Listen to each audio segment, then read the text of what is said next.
I was diagnosed with LAM in 1999. I had 4 children, and I said, this can't be happening to me.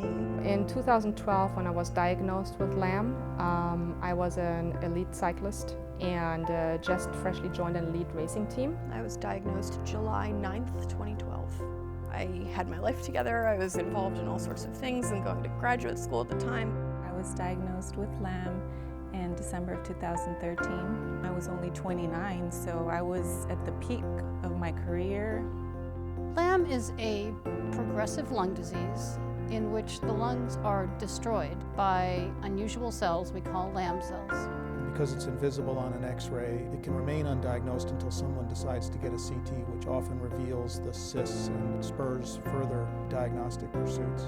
The CT scan that they did immediately showed, the telltale signs, the cysts just all over my lungs, and that's where my journey really began. It's a devastating diagnosis, about as devastating as it could be, because it's often a young woman with children finding out that they have a disease that may progressively destroy their lungs and make it difficult to breathe.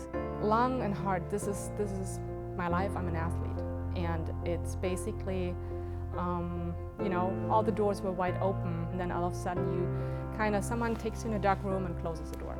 All these dreams, all these hopes you had, you have to now make an accommodation for LAM in your life.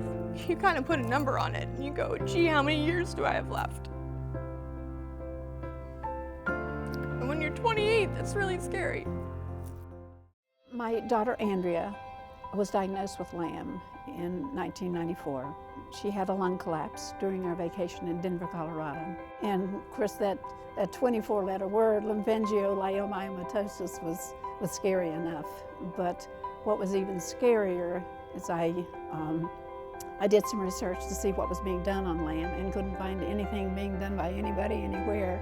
I decided to resign from my position as a music teacher and started the LAM Foundation in 1995. And I asked Frank McCormick to lead the science, and that's when the search for a cure began. When Seuss first started going to medical meetings and talking to physicians, it was clear that many of them had never heard of this illness.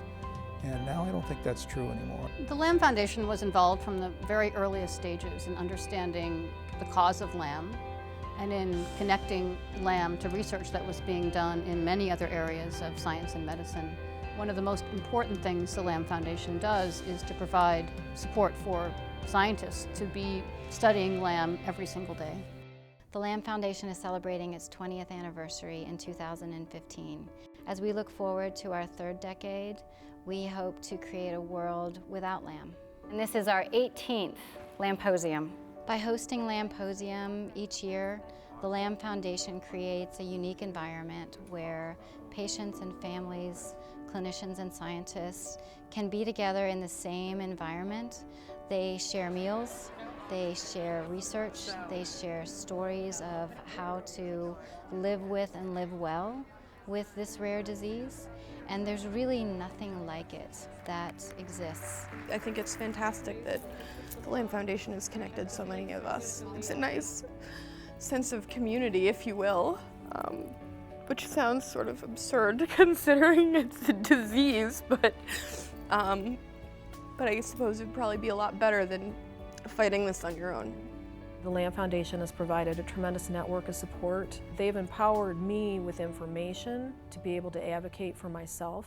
From the LAM Foundation, I've found other women that know exactly how I feel. It's not, we sympathize, it's they empathize. Lamposium is an inspirational event for the scientists because they get outside of their labs and meet the women who they are working on a cure for.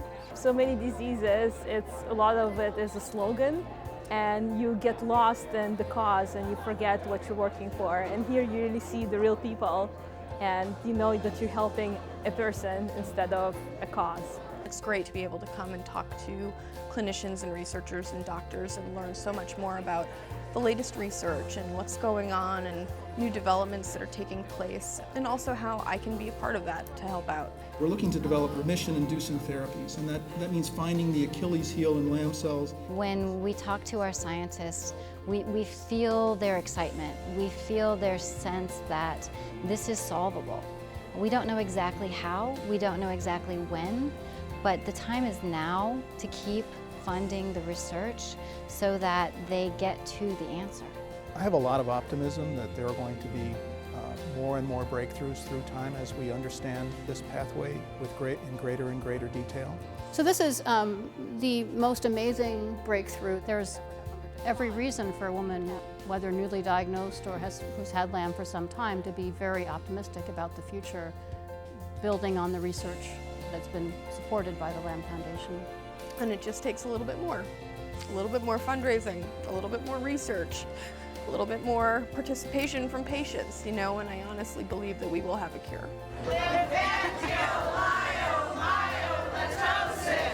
It's critical that people continue to support the LAM Foundation because we are making such dramatic strides in research. Because if we don't do it, who will?